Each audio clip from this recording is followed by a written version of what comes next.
Regardez de quoi on va parler aujourd'hui. Alors si vous vous intéressez aux ordinateurs, si vous vous intéressez aux ordinateurs puissants et aux machines qui marchent très bien, qui performent, qui sont cool et tout, eh bien on va parler de cette petite machine-là. Cette petite machine-là, c'est un produit de Acer, ça s'appelle le Concept D 3. Concept D, c'est une gamme qui est destinée aux professionnels, aux créatifs, aux freelance. Je vais vous expliquer ça. Ça, c'est un des modèles d'entrée de gamme de la gamme. C'est une gamme pour professionnels, donc on n'est pas sur des ordinateurs qui sont dépourvus de spécifications techniques. C'est une machine qui est quand même extrêmement performante. Je vais vous le détailler dans quelques instants, mais juste avant, on se fait le focus confinement, coronavirus. Parce que si vous vous souvenez, je vous ai demandé il y a quelques jours de m'envoyer vos vidéos pour m'expliquer comment vous viviez, me parler de vous, de votre vie durant le confinement à cause du coronavirus. Et justement, je publie chaque jour une de vos vidéos qui explique comment ça se passe. Donc aujourd'hui, on ne déroge pas à la règle et n'oubliez pas de m'envoyer vous, vos vidéos. Vous avez l'email qui s'affiche ici, c'est amour@monsieurgreux.fr parce que oui, on parle d'amour. Bonjour Monsieur Greux, bonjour à tous. Je me présente, Jean-Pierre Guyot. J'habite dans l'Aisne, à Saint-Quentin.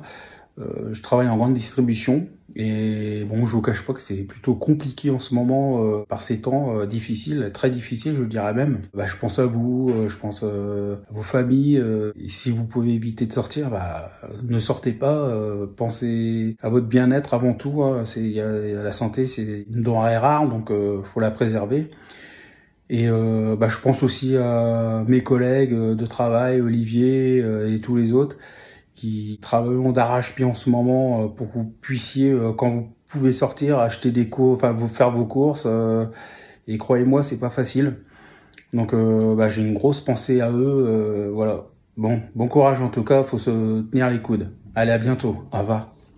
Merci à toi de m'avoir envoyé cette vidéo et n'oubliez pas vous de m'envoyer votre vidéo à l'email amour@monsieurgreux.fr.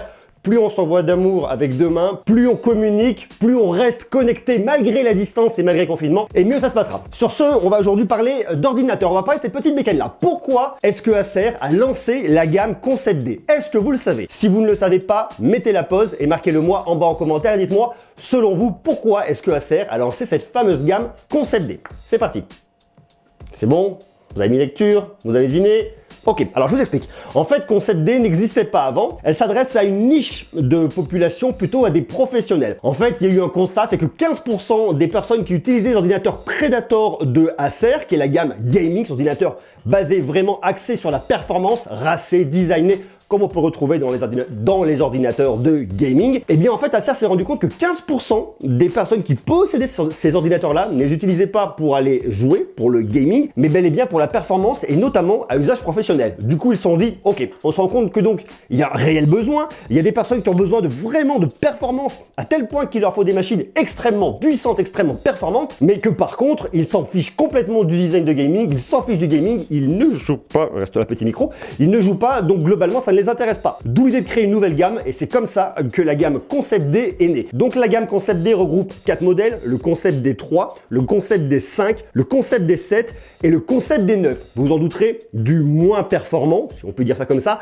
au plus performant à la machine de compétition. Ici, j'ai un Concept D 3, on va faire un tour complet de ce produit, on va regarder s'il est intéressant, s'il est fait pour vous et après je vais vous expliquer quel Concept D est fait pour vous et s'il faut se positionner, oui ou non. On va commencer par le commencement, c'est-à-dire on prend l'ordinateur dans ses mains, c'est le poids. Pour moi, le Concept D, c'est un produit quand même relativement lourd, que je trouve lourd. Il fait pourtant 2,35 kg et lorsque je vais le comparer à un MacBook Pro 16 pouces, eh bien j'ai l'impression qu'il y en a un qui est quand même beaucoup plus lourd et notamment c'est le Concept D 3 Pro. C'est vrai qu'il y a une différence de 300 grammes, mais je peux vous assurer que lorsque vous les comparez à la main, vous le sentez. On a un lecteur d'empreintes digitales pour le déverrouiller extrêmement facilement et de façon complètement sécurisée. On a une surface qui est totalement en céramique qui lui confère vraiment une qualité extrêmement premium. Un truc qui est vachement intéressant, c'est la flexibilité. Vous avez au niveau de l'écran, vous pouvez le bouger de 0 à 180 degrés. En termes de design, c'est une machine qui n'a rien d'exceptionnel, qui a des bords assez grands en haut et en bas autour de l'écran, mais qui est là pour faire le taf et c'est vraiment ce qu'on vient chercher là-dessus. Au niveau de l'écran, on a une dalle IPS et du LCD du 15,6 pouces, c'est un écran Full HD 1920 par 1080, ratio 16/9. Mais la grande force de ce produit-là, c'est la qualité d'affichage. Vous avez un écran qui est certifié Pantone, vous avez un Delta E qui est inférieur à 2 et vous avez une gamme de couleurs DCI-P3 à 100%. On a donc des couleurs qui sont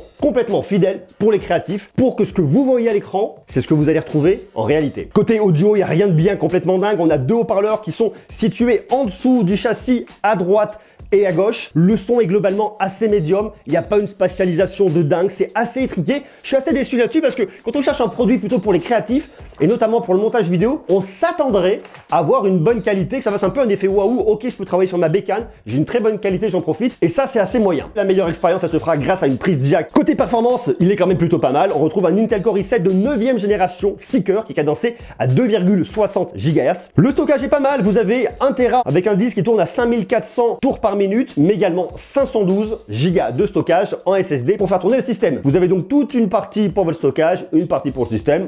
Ça fait le taf. La carte graphique, c'est une Nvidia Quattro T1000 avec 4 Go de mémoire dédiée GDDR5. Bien, c'est pas la machine la plus performante. On est sur le modèle entrée de gamme du concept D. Ça fait l'affaire. Mais là où il y a un point qui est extrêmement intéressant, et c'est vraiment ce qu'on vient rechercher sur cette machine-là, c'est le silence. On veut une machine très performante, mais on veut pas avoir un ventilateur, on veut pas avoir un bruit de réacteur à côté de nous. On veut donc quelque chose de très silencieux. Et là-dessus, effectivement, on a des ventilateurs Aeroblade 3D. C'est exactement la même chose qu'on peut retrouver dans les ordinateurs Predator, les ordinateurs de gaming de Acer. Et vous allez avoir moins de 40 décibels de bruit. Et ça, c'est bien. L'autonomie annoncée par Acer fait 12 heures. Moi, j'arrive pas exactement à 12 heures. Je suis un petit peu en dessous. Ça reste très complexe à mesurer parce que ça dépend de vous, de vos usages. Si vous voulez quelque chose qui pédale énormément, si vous demandez des rendus très lourds, si vous demandez à ce qu'il y ait beaucoup de performance, l'autonomie va fondre comme neige au soleil. Si à côté de ça, vous l'utilisez comme un ordinateur de bureautique, vous allez vous en rapprocher, mais c'est pas du tout l'ADN de cette machine. Donc bon, l'autonomie, ça va vraiment dépendre de vous et de vos besoins. Côté OS, on tourne sur un Windows 10 Pro. Le clavier est bien complet. Je trouve que la course est quand même relativement longue, mais on a un bon retour-touche, donc très confortable à utiliser. Mais un point qui est intéressant, c'est le rétro-éclairage couleur ambre qui est reposant pour les yeux. Donc si vous travaillez dans une pièce où il y a assez peu de lumière, ça va éviter de vous fatiguer les yeux davantage. Le trackpad, la taille est assez petite. Standard, vous me direz, bien aligné par rapport au clavier, par rapport à la partie centrale du clavier, mais vu l'espace disponible, je m'attendrais à quelque chose d'un peu plus grand, et ça, je trouve ça un peu dommage. Peut-être améliorer sur une version ultérieure. On a une petite webcam pour aller faire un peu de visioconférence en 720p, rien de bien dingue, mais ça fait le boulot. La connectique est pas trop mal dans l'absolu. Ce que je trouve un peu bizarre, c'est l'emplacement de la prise pour venir charger votre bécane. Vous pouvez vraiment venir courir le câble le long de l'ordinateur. Je trouve pas ça idéal. Après, c'est probablement réfléchi par rapport aux besoins de ventilation du produit. On a une prise HDMI pour venir brancher un moniteur externe. Et lorsqu'on a un créatif, ça c'est extrêmement important. On a une prise USB-C, on a 3 prises USB, on a une prise RJ45.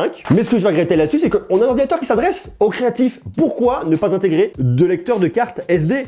Ça aurait vraiment un sens, puisqu'on parle aux créatifs. Si vous êtes un créatif en photo, si vous êtes un créatif en vidéo, vous prenez votre carte SD, vous la branchez, et là je peux pas. Ça c'est dommage. Ça aurait été vraiment un point d'appel pour les créatifs photo-vidéo en disant regardez, on a de quoi se brancher facilement, ça évite de passer par un dock externe ou par un câble. Là, j'ai du mal à comprendre. À côté de ça, la machine affiche ce qui se fait de mieux en ce moment. On a du Wi-Fi 6, du Bluetooth 5.0 et surtout, un truc qui est vraiment intéressant, c'est qu'on a 3 ans de garantie.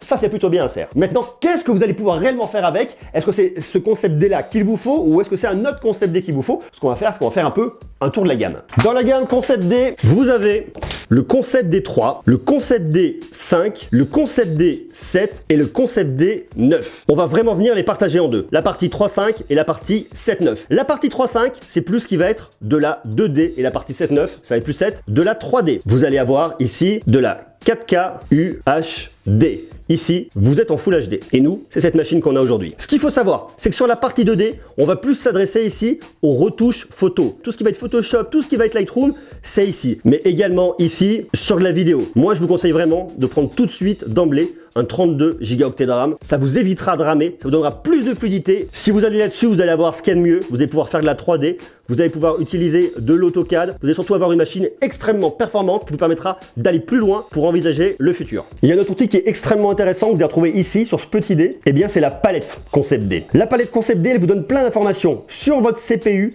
sur votre GPU et sur votre mémoire. En gros, sur votre processeur, votre carte graphique et l'utilisation de votre mémoire. Vous avez un truc qui est extrêmement intéressant pour moi, ça se situe juste ici, c'est le créateur DCI-P3, c'est le profil de couleur. Vous avez 3 profils de couleur, soit créateur DCI-P3, je configurerai là-dessus, soit DCI-P3, c'est un peu plus vert, soit natif. On est plus sur quelque chose d'un peu violet. Ça dépend de vos besoins. Personnellement, je l'ai sur créateur DCI-P3, c'est ce qui me correspond le mieux. Je fais assigner et on n'en parle plus. Ensuite, vous allez retrouver des paramètres ici pour la surveillance. Surveillance de votre CPU, de votre GPU, de votre système, un peu de la même manière, avec l'utilisation de votre mémoire, toutes les informations concernant votre réseau Ethernet montant et descendant, le Wi-Fi, votre disque, les vitesses de lecture et vitesses d'écriture, votre disque 0, mais également votre disque 1. Donc la question à se poser aujourd'hui, c'est qui êtes-vous et quels sont vos besoins? Est-ce que vous êtes un monteur, une monteuse? Est-ce que vous faites de la 3D? Qu'est-ce que vous faites aujourd'hui? Mais qu'est-ce que vous allez faire plus tard? Puisque c'est un ordinateur que vous allez garder dans le temps, minimum 3 ans, c'est le temps de la garantie. Quel est votre métier et quelle va être l'évolution de votre métier dans les années à venir? C'est toujours un petit peu compliqué, mais c'est vraiment une question à se poser puisque vous êtes sur un investissement machine. Cette bécane-là, le Concept D3 que j'utilise moi, coûte la modique somme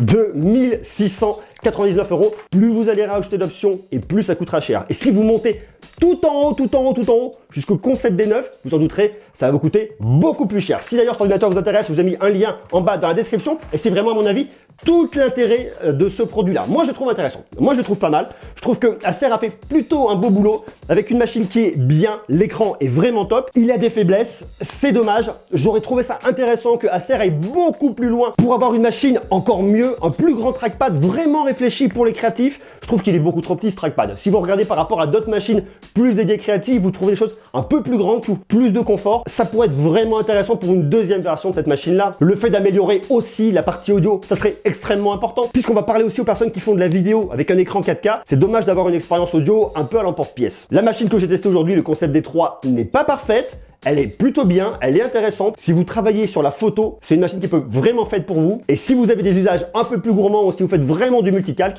je vous invite à monter sur une machine un peu plus puissante, que ce soit le Concept D5 ou pourquoi pas le Concept D7. Le 9, ça va vraiment être niché, je pense, pour des personnes qui ont des gros besoins de performance. Dites-moi vous ce que vous en pensez. Comment vous la trouvez, cette machine? Est-ce que vous la trouvez intéressante? Est-ce que vous pensez que Acer va plutôt dans le bon sens par rapport à cette bécane-là? Est-ce que vous utilisez un Predator à usage professionnel? Et est-ce que vous pourriez switcher sur un produit de la gamme Concept D? Marquez-moi ça en bas en commentaire. Et n'oubliez pas de m'envoyer votre vidéo de soutien par rapport au coronavirus. Comment ça se passe chez vous pendant le confinement? Est-ce que tout se passe bien? Est-ce que ça va pas? Si vous avez des messages d'encouragement, si vous avez une activité professionnelle que vous pouvez exercer à distance et que vous manquez de clients, n'hésitez pas à me l'envoyer.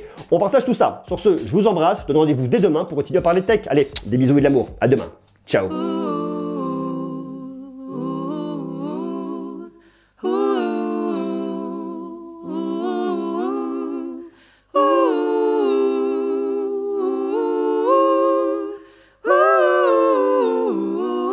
It's gonna be all